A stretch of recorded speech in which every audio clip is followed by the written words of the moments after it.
Schedule nga pala ng eye check-up ko ngayong araw na to sa Gumaka sa Rock Hospital. At mabuti na lamang ay nagising ako ng maaga ngayon. Sumakay nga pala kami ng bus at saktong-saktong pagbaba namin ng tricycle ay nandito na ang AB Liner. Hinintay lang daw kami. Ay VIP yarn. Ang ganda-ganda nga pala nitong nadaanan namin na to na kubo. Tapos meron siyang yard. Ganyan nga pala yung pangarap ko. At eto na nga, andito na kami sa Gumaka sa hospital. Papunta kami sa basement kasi nandun yung eye clinic kung saan ako magpapa-check up kay Dr. Francisco. At syempre dahil new patient pa lang ako dito ay kailangan ko mag-fill up ng form. Pagkapasa ko nga pala nitong form ko na ito ay lunch break na pala. Kaya naman kami ay lumabas muna. Dito lang din malapit sa may hospital para kumain ng lunch.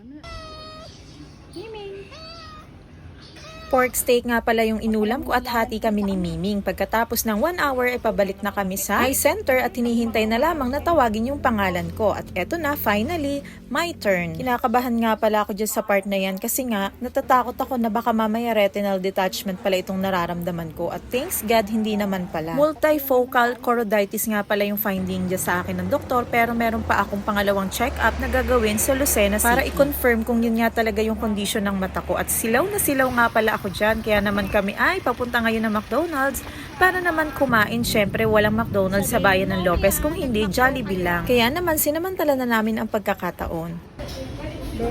Meron ba dyang nylon cord? Kaya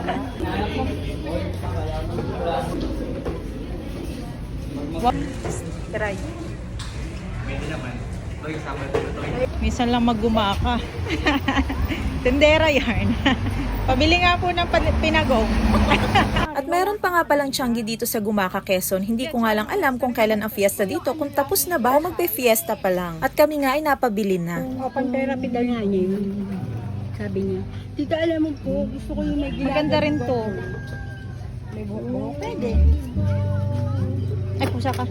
Saktong-sakto nga pala at may mga medyas dito. Naalala ko ay maliliit na yung medyas ni Yuna. 50 nga pala ito, 3 pares na. 2 set na nga pala ang binili ko, bali 6 na pares yun para naman hindi na siya kulangin sa medyas. Ang hirap din kasi maghagilap. At eto nga, natapos na kami sa pamimili kaya naman dediretso muna kami sa may simbahan dahil malapit lang ang simbahan dito. First time ko nga lang palang makakapasok dito sa simbahan ng Gumaka dahil nung time na nakapunta ako dito, ilang taon nang nakalipas ay sarado siya. Kaya naman hindi ko napasok yung loob. At talaga namang na-amaze ako, napakaganda kasi para siyang panahon pa ng Kastila. Lumang istruktura na siya pero ganito yung mga gusto kong pinupuntahan kasi parang nagkakaroon ka ng connection sa lumang panahon. O di kaya naman ay nung unang panahon. At pagkatapos nga naman sa simbahan ay dito naman kami naglakad sa tabing dagat. Nakakatuwa itong lugar na to dahil ang daming tao sa gilid. Syempre hindi ko na lang nakuhaan. At bukod sa tao ay meron ding Ming. Ming.